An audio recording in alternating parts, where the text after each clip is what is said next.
নমস্কার। আজকে আপনাদের জন্য নিয়ে চলে এলাম সজনে ফুলের বড়া রেসিপি। অনেকেই হয়তো দেখেছেন যে সজনে ফুলের বড়া অনেক সময় একটু কষা বা একটু তেতো লাগে। যদি এইভাবে বানান তাহলে তেতো তো লাগবেই না, উল্টে স্বাদ বাড়বে বহুগুণ। এর জন্য সজনে ফুলটাকে পরিষ্কার করে ধুয়ে জল ঝরিয়ে নিয়েছি, একদম যাতে নোংরা না থাকে সেটা দেখবেন। এবার একটা বড় বাটি নিয়েছি, তার মধ্যে নিয়ে নিচ্ছি কুচানো পেঁয়াজ। এই পেঁয়াজের পরিমাণ আপনি নিজের ইচ্ছে মতো কম বেশি করতে পারেন, তবে আমি এখানে 4টে মাঝারি সাইজের পেঁয়াজ কুচিয়ে নিয়েছি, সঙ্গে কিছু কাঁচা লঙ্কা কুচি দেওয়া রয়েছে দেখতে পাচ্ছেন। কিছু গুঁড়ো মশলা অল্প অল্প করে দিতে হবে, বেশি দেওয়া যাবে না, তাহলে বড়াটা নরম হয়ে যাবে। জিরে গুঁড়ো, ধনে গুঁড়ো, লঙ্কা গুঁড়ো, হলুদ গুঁড়ো দিয়েছি। হাফ চা চামচ কালো জিরে দিয়ে ধুয়ে রাখা ফুলগুলো এখানে দিয়ে দিচ্ছি, মানে সজনে ফুলগুলো। দেখতেই পাচ্ছেন বাটিটা ভর্তি হয়ে গেছে। স্বাদ মতো নুন দিয়ে দিলাম। তো এটা যখনই আমি মাখাবো দেখবেন পরিমাণটা একদম কমে যাবে। বেশ ভালো করে যা যা উপকরণ দিলাম সবগুলো খুব সুন্দর করে কিন্তু মেখে নিতে হবে। অল্প মাখতে মাখতে খেয়াল করবেন পরিমাণ কিন্তু অনেকটা কমে গেছে। দেখুন বাটির প্রায় অর্ধেক হয়ে গেছে। এবার এর মধ্যে আমি দেব বেসন। এই বেসনের পরিমাণটা যেন অতিরিক্ত না হয় দেখবেন। এখানে আমি প্রায় 3 টেবিল চামচ মতো বেসন দিয়ে দিলাম।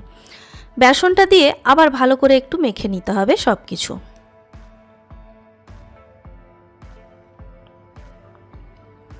একবার অবশ্যই এইভাবে বড়াটা ট্রাই করবেন, ভীষণ টেস্টি হয় খেতে, মানে শুধু এরকম বড়া থাকলে গরম ভাতে আর কিছুই লাগবে না। তো সব কিছুকে বেশ ভালো করে একটু আমি মাখিয়ে মিশিয়ে নিচ্ছি। এবার এর মধ্যে যে জিনিসটি অ্যাড করব সেটা কিন্তু একদম স্কিপ করবেন না টেস্ট বাড়ানোর জন্য। আমি এখানে নিয়ে নিচ্ছি একটা ছোট্ট চায়ের কাপের 1 কাপ মুসুর ডাল, যেটা অলরেডি ভিজিয়ে রেখেছিলাম। 10 থেকে 15 মিনিটের বেশি ভেজাবেন না, খুব বেশি যেন ভিজে না যায়। এবারে ওই জল থেকে তুলে মুসুর ডালটা মিক্সার গ্রাইন্ডার জারের মধ্যে দিয়ে দিচ্ছি। খুব বেশি পরিমাণ জল দেওয়া যাবে না, জলটা ভালো করে ঝরিয়েই কিন্তু দিতে হবে। আর স্বাদ মতো কাঁচা লঙ্কা দিচ্ছি, আপনি চাইলে শুকনো লঙ্কাও অ্যাড করতে পারেন। এখানে একটা পেঁয়াজ দিয়ে দিচ্ছি মোটামুটি মাঝারি সাইজে, অল্প একটু আদা দিয়ে দিচ্ছি। এবার মিক্সার গ্রাইন্ডারে এটাকে ঘুরিয়ে নিচ্ছি। ঘোরানোর পরে দেখুন এটাকে একদম মিহি করে কিন্তু বাটবেন না, অল্প বেশ দানা দানা থাকবে এরকম বাটবেন। এরকম দানা দানা এবং টাইট করে বাটতে হবে, তাহলে বড়াটা ভীষণ ক্রিস্পি হবে। তো আর নুন এখানে দেওয়ার কোনো দরকার নেই, আমি অলরেডি সব কিছু স্বাদ মতো নুনটা দিয়ে দিয়েছি। আবার ভালো করে সব কিছু একসঙ্গে মিশিয়ে নিতে হবে। যে কোনো বড়ায় মুসুর ডাল দিলে তার টেস্ট কিন্তু অনেকটাই বেড়ে যায়। ভালো করে মিশিয়ে নিয়েছি। এবারে গ্যাসে একটা কড়াইকে বেশ ভালো করে গরম করে নেব। তারপরে তাতে দিয়ে দিতে হবে সাদা তেল, ডিপ ফ্রাই করার মতো। তেলটাকে হাই ফ্লেমে রেখে ভালো করে গরম করে নেবেন। তারপরে ফ্লেমটা লো মিডিয়াম করে দিয়ে বড়াগুলো ভাজবো। বড়া ভাজার পদ্ধতির ওপরেও বড়ার টেস্ট নির্ভর করে, তাই অবশ্যই এখানটা স্কিপ না করে আপনি কিন্তু যদি পারফেক্ট বানাতে চান তাহলে দেখুন। তো এরকম গোল গোল করে বড়াগুলো এখানে দিয়ে দেব। কড়াইয়ের সাইজ অনুযায়ী আপনি যতগুলো একসঙ্গে ভাজা যাবে সেই মতো এখানে দিয়ে দেবেন। লো মিডিয়াম ফ্লেমে রেখে এই বড়াগুলোকে খুব বেশি ভাজা যাবে না। ওপরের দিকটা হালকা জাস্ট শক্ত হয়ে গেলে এবং হালকা কালার চেঞ্জ হয়ে গেলেই বুঝবেন বড়াগুলো ভাজা হয়ে গেছে।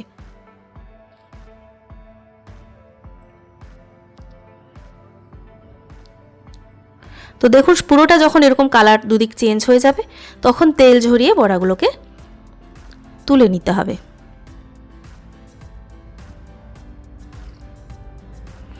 দেখুন একদম বেশি করে ভাজিনি, দেখতেই পাচ্ছেন উপরের দিকটা জাস্ট একটু শক্ত হয়ে গেলেই কিন্তু বড়াটা তুলে নিয়েছি। একইভাবে পরের ব্যাচের বড়াটাও ভাজবো।